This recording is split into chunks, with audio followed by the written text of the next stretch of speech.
waxaan aad u mahad celinaynaa abaabulka iyo isku dubaridka dowlad goboleedka Jubbaland ee shirkan xasilinta waxaan soo dhaweynaynaa wixii shalay iyo maanta wanaagsanaa meesha ka dhacay waxaan aad iyo aad u rumaynaynaa wasiirka arrimaha gudaha ee federaalka oo abaabulkan iyo howlahan xasilinta inta badan isku dubariday haddii aan gudagalo Hirshabeelle xasilinta Hirshabeelle waqtigii 12 bilood oo hadda aan ku jirno howlgallada deegaanadii la xoreeyay oo dhan maamul ahaan Hirshabeelle way ka shaqeysay maamuladii waa loo dhameystiray heer tuulo iyo heer degmo laakiin xasilinta waxa la dhahaa ama programka xasilinta ama hay'adaha ka shaqeeya xasilintu shaqo ay ka qabteen oo hadda aan mataqaanaa soo bandhigno weyn ma jirto 10% 5% mararka qaar isdhanaa waxaan rabnaa inaan arintaas anagoo la kaashanayna dawladda federaalka iyo hay'adaha samafalka aan meel walba aan ka sheegno waxaan rabnaa waxa la yiraahdo xasilin waxay qusaysaa horta sideedaba in la fahmaan rabaa meel la xoreeyay oo shabaab laga xoreeyay dadka degan ay u baahan yihiin xasilin iyo dejin iyo maamul wanaag iyo nabad iyo wada noolaansho inay helaan marka dadka deegaankii ballaarnaay oo Hirshabeelle oo laga xoreeyay oo ilaa ay mataqaanaa 5 degmo oo si toos ah looga xoreeyay al-shabaab deegaanadeeda oo dhan degmada Matabaan nawaaxigeeda degmada Maxaaseed oo dhan degmada Aadaybaal oo dhan degmada Cadal oo dhan iyo deegaanada kale oo sida hoos yimaada degmooyinka isku xira webiga Shabeelle barigooda oo dhan lukaas oo la isku furay oo Muqdisho isku furan yihiin iyo Matabaan waxaan rabnaa in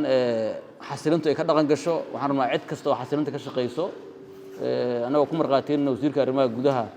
in howlahaas dib loo kacleeyo oo dib u curin lagu sameeyo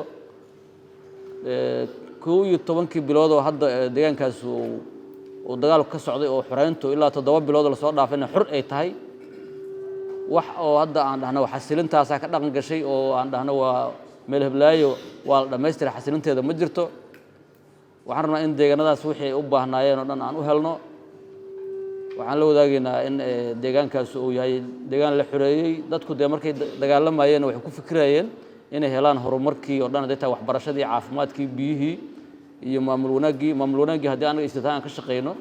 waxyaalaha international ku xiran oo walow aan shalay jeclaay warkaas inaan helo international ka shalay joogeen maanta hadda anaga Soomaaliya soo hartay cidda wax laga rabo oo dambiishada wax ku jiraan ay shalay nimankii joogay nooma suurto gelin inaan mataqaanaa aan arrintaas aan la wadaagno laakiin kulley presentationkeena ku jirtaa waan la wadaagi doonaa la taliyaasha wasaaradda iyo xafiisyada dawladda state-ka waxay soo gudbin doonaan wixii macluumaad oo nagu saabsan oo shaqadeena ku saabsan laakiin deegaanka mudanayaasha wasiirada saaxiibada oo wasiir faqo ugu horeeyo waxaan la wadaagaynaa Hirshabeelle inay mudneeday in shirkaan oo kale ka dhaco in deegaanada la xoreeyo shirkaan oo kale lagu qabto in si gooniyo loogu tixgeliyo barnaamijka xasilinta walow galmudugna ayna meesha ka maqnayn laakiin labada state howlihii ka dhacay mudnaantoodii wali ma dhicin mudana wasiir haddii aan kula kaftamo mudana wasiir arrinta xasilintana waxaan isleeyahay xafiisyada dawladda saraaba ku kala raaraco oo wali dawlad goboleedka loogu talagalay kama dhaqan gashay arrintaasu xafiisyadu faraha ka bateen barnaamijka xasilinta Muqdisho lagu dhex wareeriyay mudana wasiir waxaan rabnaa arrintaas wasaaradda arrimaha gudaha federaalka inay go'aano fiican ka qaadato dawladaha ay qusaysan la soo gaarsiiyo xasilinta waxaan u baahanahay dadka laga xoreeyay shabaabka in dawladdu heer state iyo heer federaalba ay gaarto cid kasta oo barnaamijka xasilinta ka shaqeysanay degmadii xura in la geeyaan rajaynayna waa maasantiin waxaanan tiimkayga farsamo yaqaaniintana waxay soo bandhigi doonaan deegaanada xurta ah deegaanada la xoreeyay iyo dadka xasilinta u baahan waana maasantiin. Assalaamu calaykum waraxmatullaahi wabarakaatuh.